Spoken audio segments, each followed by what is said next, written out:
સમગ્ર જામનગર જિલ્લાના સહકાર ક્ષેત્રની સૌથી મોટી સંસ્થા જિલ્લા સહકારી બેંકના ચેરમેન સહિતના 4 મુખ્ય પદાધિકારીઓની આજે શુક્રવારે સવારે વરણી થઈ છે।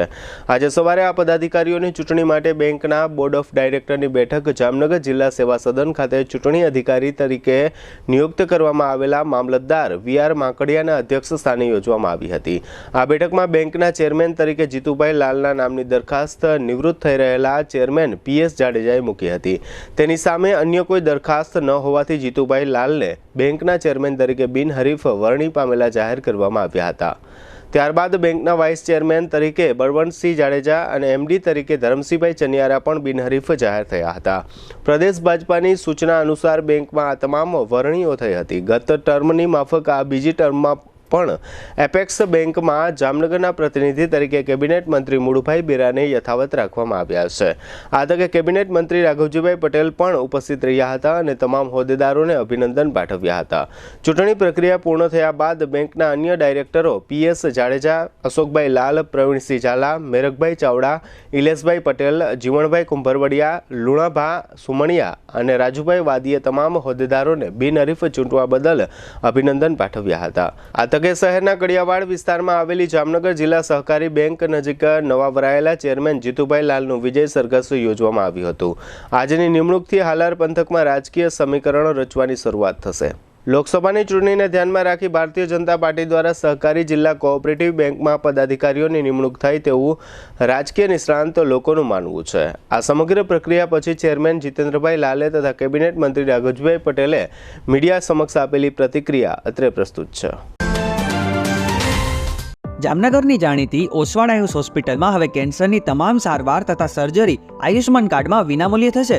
ડોક્ટર દ્વિજલ પટેલ ઓન્કોલોજીસ્ટ અને ડોક્ટર ધરા પંડ્યા ઓન્કોસર્જન ફૂલ ટાઈમ ઓસવાડ આયુષ હોસ્પિટલમાં રહીને કરશે કેન્સરની સંપૂર્ણ સારવાર। કેન્સર વિભાગમાં બ્રેસ્ટ કેન્સર, મોઢા તથા ગળાનું કેન્સર, ફેફસા, ગર્ભાશય, અંડાશય, કિડની, મૂત્રાશય, આંતરડા, લીવર, પિત્તાશય તથા હાડકામાં થતા કેન્સરનું નિદાન તથા સારવાર।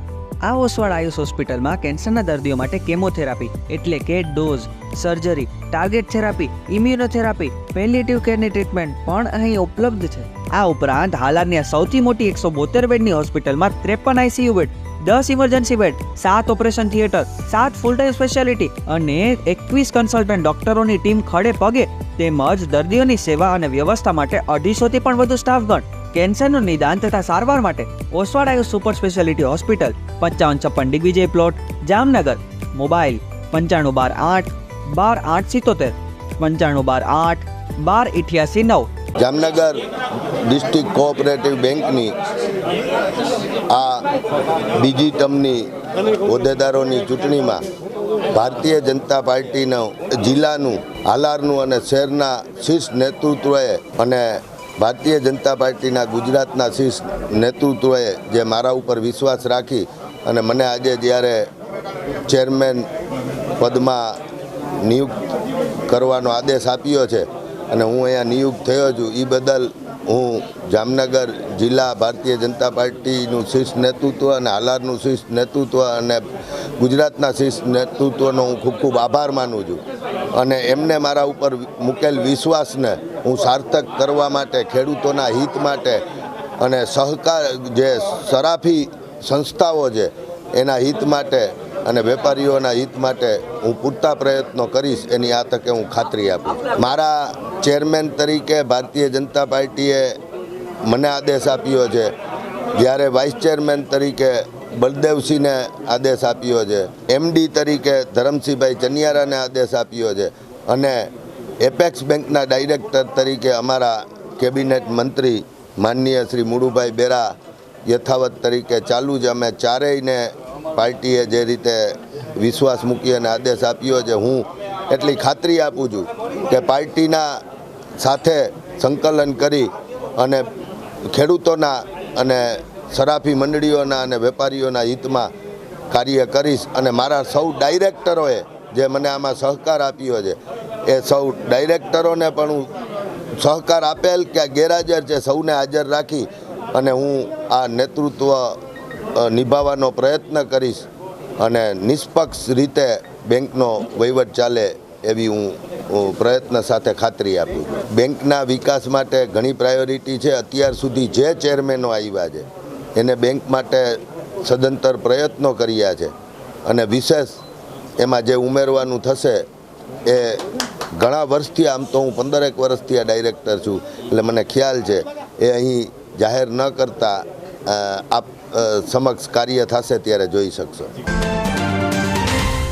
જામનગર જિલ્લા સહકારી બેંકની ચૂંટણીમાં બીજી ટર્મ માટે પદાધિકારીઓની આજે ચૂંટણી યોજાયેલ. આ ચૂંટણીમાં ભારતીય જનતા પાર્ટીના પ્રમુખના ઉમેદવાર તરીકે ભાઈ શ્રી જીતુભાઈ લાલ, ઉપપ્રમુખના ઉમેદવાર તરીકે શ્રી બળદેવસિંહ જાડેજા અને મેનેજિંગ ડિરેક્ટરના ઉમેદવાર તરીકે શ્રી ધરમસિંહભાઈ ચનિયારા, આ ત્રણેય જણા આજે આ ચૂંટણીમાં બિનહરીફ ચૂંટાયેલા જાહેર થયા છે. પ્રદેશ ભારતીય જનતા પાર્ટી તરફથી જે મેન્ડેટ આવ્યો હતો એ મુજબ આ ત્રણે અમારા સભ્યો જિલ્લા સહકારી બેંકના હોદ્દેદારો તરીકે આજે બિનહરીફ ચૂંટાણા છે અને એપેક્સ બેંકના જિલ્લા સહકારી બેંકના પ્રતિનિધિ તરીકે મુળુભાઈ બેરા યથાવત ચાલુ રહે છે.